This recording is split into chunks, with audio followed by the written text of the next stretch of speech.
સુરત શહેરમાં બેફામ વાહન ચાલકો દ્વારા અકસ્માત સર્જવાના કિસ્સા વારંવાર પ્રકાશમાં આવતા હોય છે, ત્યારે આવો જ એક કિસ્સો ડિંડોલી વિસ્તારમાં બન્યો હતો.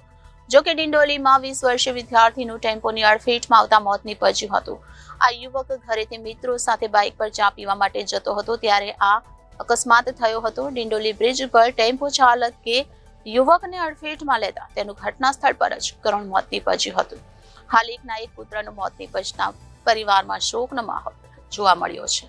સુરત શહેરમાં બેફામ વાહન ચાલકો દ્વારા અકસ્માત સર્જવાના કિસ્સા વારંવાર પ્રકાશમાં આવતા હોય છે. જો કે આવી ઘટનાઓ પાછળ ટ્રાફિકના નિયમોનું ઉલ્લંઘન કરનારા પણ જવાબદાર હોય છે. ત્યારે સુરત શહેરમાં ફરી એક આવો અકસ્માતનો કિસ્સો સામે આવ્યો છે, જ્યાં ડિંડોલીમાં 20 વર્ષીય વિદ્યાર્થીનું ટેમ્પોની અડફેટમાં આવતા મોત નીપજ્યું હતું.